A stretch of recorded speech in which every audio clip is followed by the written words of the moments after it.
Saudara Wakil Presiden ke-10 dan 12 Yusuf Kala resmi melaporkan Rismon Hasolan Sianipar ke Barreskrim Polri atas dugaan fitnah dan penyebaran berita bohong. Rismon terseret usai diduga menyebut Yusuf Kala sebagai sosok di balik gerakan tudingan ijazah palsu Jokowi dengan mengucurkan dana hingga 5 miliar rupiah. Tak hanya Rismon, Yusuf Kala juga melaporkan 4 pihak lain termasuk pemilik akun YouTube yang dianggap membuat narasi makar dan pencemaran nama baik terhadap tokoh bangsa. Langkah hukum ini diambil oleh pihak JK sebagai respons atas viralnya pernyataan Rismon di media sosial. Dalam pernyataannya, Rismon menuding JK mendanai gerakan yang mempersoalkan keabsahan ijazah Jokowi.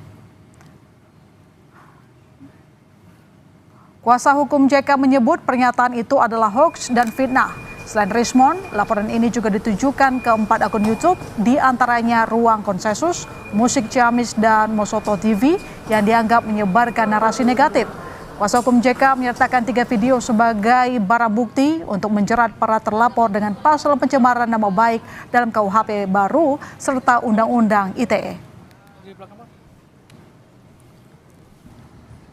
Hari ini kami akan membuat laporan polisi tidak hanya untuk saudara Rismon, tapi ada beberapa juga yang turut akan kami laporkan. Jadi selain pasal pencemaran nama baik dan tuduhan fitnah, ada juga berita hoax atau bohong yang disebarkan oleh beberapa akun channel dan YouTuber. YouTuber yang menurut kami setelah kami analisa ini masih terafiliasi dengan Solo. Sementara itu, Wakil Presiden ke-10 dan 12 Yusuf Kala dengan tegas membantah pernyataan Rismon yang menyebut JK mendanai Roy CS untuk mempersoalkan keabsahan ijazah Joko Widodo. Yusuf Kala mengatakan dia sama sekali tidak mengenal Rismon. Dirinya pun mengenal Roy Suryo karena pernah menjabat sebagai menteri di era Menpora di era Presiden Susilo Bambang Yudhoyono.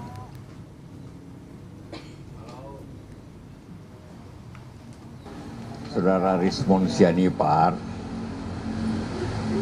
bahwa saya mendanai Roy Suryo dan kawan-kawannya sebesar 5 miliar untuk mempersoalkan soal ijazah Jokowi.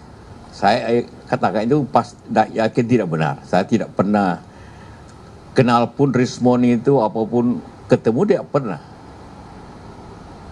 Roy karena dia bekas menteri saya kenal. Rismon Sianipar memberikan respons terkait laporan polisi yang dilayangkan oleh Yusuf Kala ke Barreskrim Polri. Penasehat hukum Rismon, Jahmada Girsang, menyatakan pihaknya belum mengambil sikap dan memantau proses hukum yang berjalan.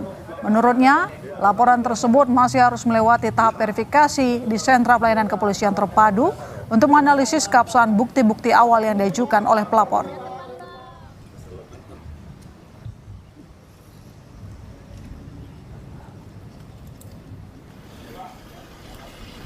Melalui pesan yang diterima Kompas TV, penasihat hukum Rismon Sianipar, Jahmada Girsang, bilang, atas LP Pak JK, saya pikir biarkan saja dulu, kan tidak segampang itu membuat laporan, nanti di SPKT diuji. Analisa dulu bukti-bukti awal apa yang disodorkan pelapor. Saya hanya menonton saja dulu, karena sejauh ini klienku Rismon tidak pernah menyebut seperti yang di video-video beredar itu.